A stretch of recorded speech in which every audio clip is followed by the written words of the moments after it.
Assalamualaikum warahmatullahi wabarakatuh. Selamat pagi anak-anak ibu semua. Kita berjumpa kembali pada pembelajaran Al-Quran Hadis kelas 11 ya. Untuk pertemuan kali ini kita akan masuk ke bab 4 dengan tema toleransi beragama. Sebelum kita memulai pembelajaran, ibu ingatkan kembali jangan lupa berdoa, kemudian jangan lupa untuk mengisi daftar hadir. Ketua kelas juga tolong diingatkan ya teman-teman yang lain untuk segera masuk kelas dan mengikuti pembelajaran kita pada hari ini. Kira-kira apa yang terbesit dalam pemikiran kalian ketika kalian mendengar tentang kata toleransi? Apakah itu hanya tentang masalah agama saja, atau tentang menyangkut ras juga, atau suku juga? Kita ini kan di Indonesia terdapat banyak sekali suku, kemudian agama. Kalau yang diakui oleh pemerintah ada 6 agama ya. Akan tetapi di samping 6 agama yang diakui oleh pemerintah, ada juga agama-agama atau aliran-aliran kepercayaan yang lain yang sejak dulu sudah ada di Indonesia. Jadi sebenarnya Indonesia ini kaya sekali akan keragaman suku, kemudian budaya, juga agama atau kepercayaan.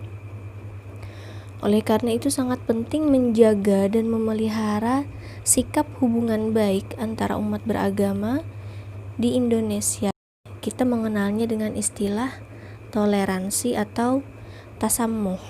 Toleransi secara bahasa berasal dari bahasa Latin tolerer, yang berarti sabar dan menahan diri, tenggang rasa dan tepos liro. Toleransi juga dapat berarti suatu sikap saling menghormati dan menghargai antar kelompok atau antar individu dalam masyarakat atau dalam lingkup lainnya. Pelajaran Quran hadis ini kita membahas toleransi dalam beragama, yaitu sifat atau sikap saling menghargai antar umat yang berbeda agama dan berbeda kepercayaan. Anak-anakku sekalian, mari kita menganalisis Al-Quran, ayat Al-Quran yang membahas tentang toleransi beragama ya. Yang pertama adalah surah Al-Kafirun. A'udzubillahi minasyaitonirrajim. Qul ya ayyuhal kafirun la a'budu ma ta'budun wala antum 'abiduna ma a'bud wala ana 'abidum ma 'abadtum wala antum 'abiduna ma a'bud lakum dinukum waliyadin. Surah Al-Kafirun diturunkan secara keseluruhan untuk menjawab tawaran dan ajakan dari tokoh-tokoh kafir Quraisy kepada Nabi Muhammad SAW. Tokoh-tokoh Quraisy itu antara lain Al-Walid bin Al-Mughirah, Al-As bin Wail As-Sahmi, Al-Aswad bin Abdul Muttalib, dan Umayyah bin Khalaf. Mereka mengatakan, "Hai Muhammad, marilah engkau mengikuti agama kami dan kami akan mengikuti agamamu. Kami juga akan senantiasa mengajakmu dalam segala kegiatan kami. Kamu menyembah Tuhan kami selama setahun dan kami menyembah Tuhanmu selama setahun juga. Jika ternyata yang engkau bawa lebih baik, maka kami akan mengikutimu dan melibatkan diri di dalamnya. Dan bila ternyata yang ada pada kami lebih baik, maka engkau mengikuti kami dan engkau pun melibatkan diri di dalam agama kami." Namun Nabi Muhammad SAW menjawab, "Aku berlindung kepada Allah agar tidak menyekutukannya dengan selainnya." Kemudian Allah menurunkan surah ini sebagai balasan atas ajakan mereka. Intinya kan pada surah Al-Kafirun ini kaum Quraisy itu mengajak Nabi Muhammad untuk bertukar. Nabi Muhammad menyembah Tuhan mereka dan mereka menyembah Allah. Tapi kan ditolak oleh Nabi Muhammad SAW, sehingga kemudian turun ayat ini. Nah, apa hubungannya dengan toleransi beragama? Pada surah Al-Kafirun ayat 1 sampai 6 ini. Jadi dalam hal keyakinan itu tidak boleh ada permainan. Tidak ada toleransi dalam hal keyakinan. Karena misalnya kita harus menghormati orang, terus yang berbeda agamanya lantas kita mengikuti kepercayaan mereka. Tidak bisa, karena dalam hal akidah kita memang harus benar-benar meyakini apa akidah yang kita yakini. Jangan sampai karena kita menghormati orang lain, kita mengikuti akidah mereka. Kemudian ada lagi surah Yunus ayat 40 dan 41. Mari kita baca. Wa minhum may yu'minu bihi wa minhum man la yu'minu bihi wa rabbuka a'lamu bil mufsidin. Wa in kazzabuka faqul li 'amali wa lakum 'amalukum antum bari'una mimma a'malu wa ana bari'um mimma ta'malun. Ini juga masih berkaitan dengan surah Al-Kafirun tadi. Intinya Allah menegaskan bahwa umat di zaman Nabi Muhammad terbagi menjadi dua kelompok. Sebagian mengikuti Al-Quran, kemudian mengikuti ajaran Nabi Muhammad SAW, mengambil manfaat dari risalah yang dibawa, dan sebagian mereka lagi tidak beriman dan mendustakan Nabi Muhammad SAW. Kemudian kan pada ayat berikutnya juga dijelaskan, bagiku pekerjaanku ya dan bagimu pekerjaanmu. Dan kemudian aku berlepas diri dari apa yang kamu kerjakan, dan kamu pun juga berlepas diri dari apa yang aku kerjakan. Artinya yaitu tadi, kita jalan masing-masing saja, dan mari kita bertanggung jawab atas apa yang kita kerjakan masing-masing. Kemudian yang ketiga ada surah Al-Kahfi ayat 29.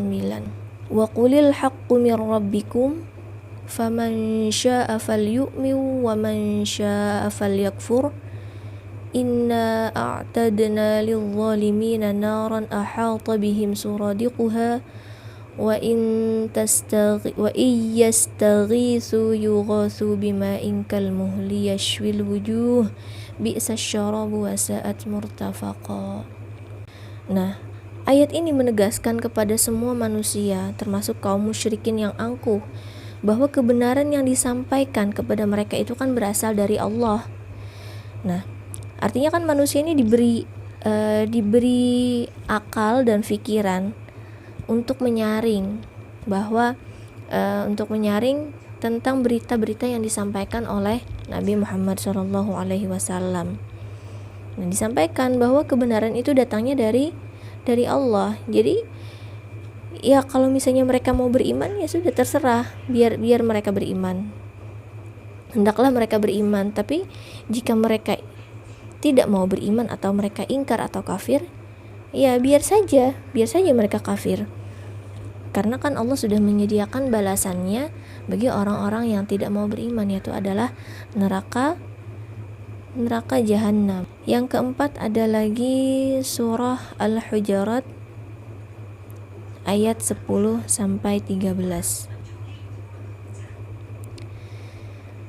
Innamal mu'minuna ikhwatun fa aslihu baina akhawaykum wattaqullaha la'allakum turhamun.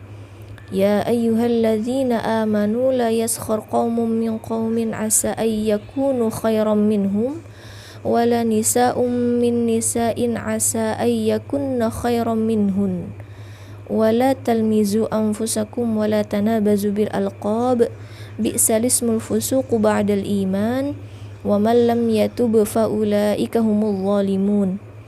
Ya ayyuhalladzina amanu jtanibu katsiran minadh-dhann inna ba'dadh-dhanni itsm wa la tajassasu wa la yaghtab ba'dukum ba'dha ayuhibbu ahadukum ay ya'kula lahma akhihi maytan fakarihtumuh wattaqullah innallaha tawwabur rahim.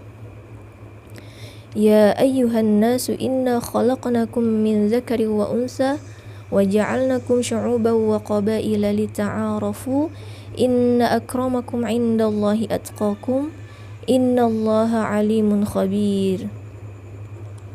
Dalam ayat ini Allah menegaskan bahwa walaupun kaum mukminin itu berbeda bangsa, etnis, bahasa, warna kulit, adat kebiasaan, dan strata sosialnya, namun mereka satu dalam persaudaraan Islam. Karena persaudaraan merupakan kunci sukses dalam menciptakan dan melestarikan tata kehidupan masyarakat yang baik.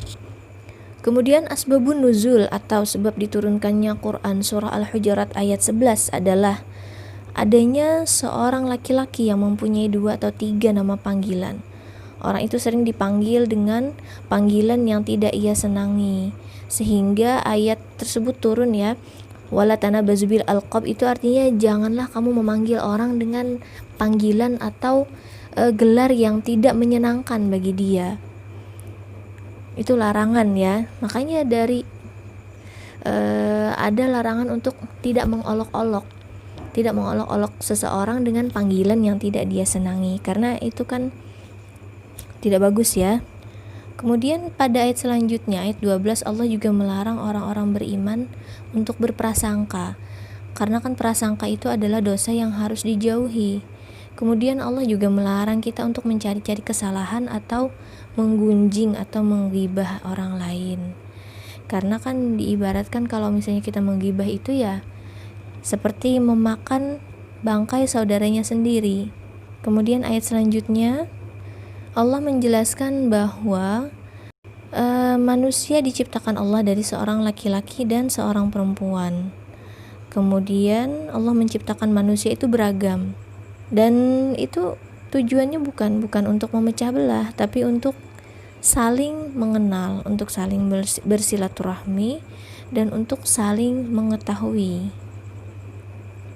Sehingga hal yang penting yang harus dicatat adalah manusia, apapun sukunya, apapun bangsanya, apapun agamanya, mereka harus sama-sama menghargai satu sama lain, sehingga tidak terjadi perselisihan, tidak ada yang membenci, tidak ada yang saling merendahkan, tidak ada yang saling meremehkan.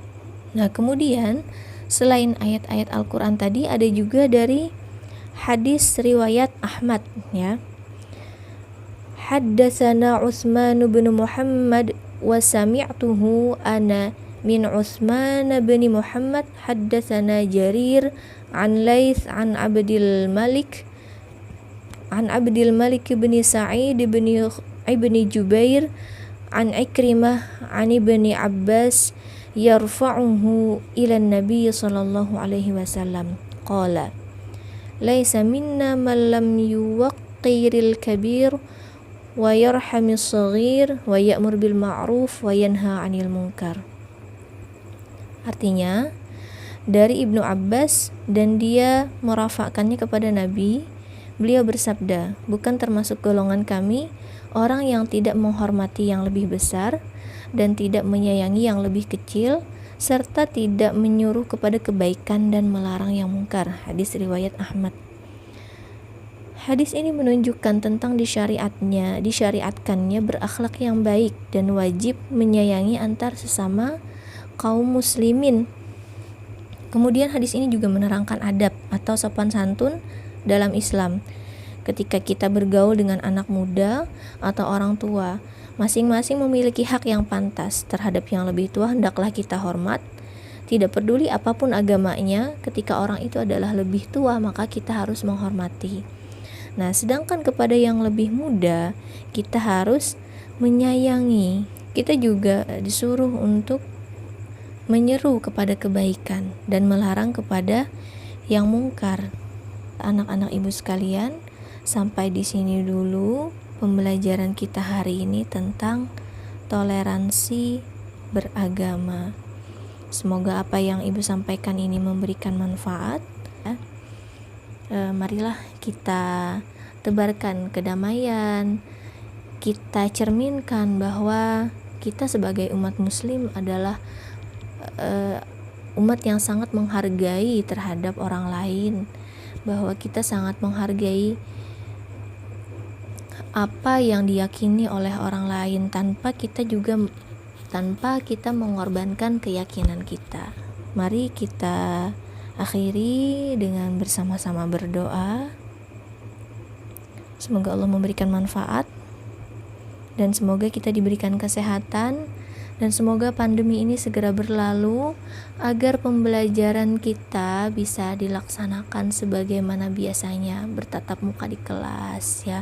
Kita bisa diskusi, kita bisa sharing, dan kita bisa berbagi pengalaman. Terima kasih. Wassalamualaikum warahmatullahi wabarakatuh.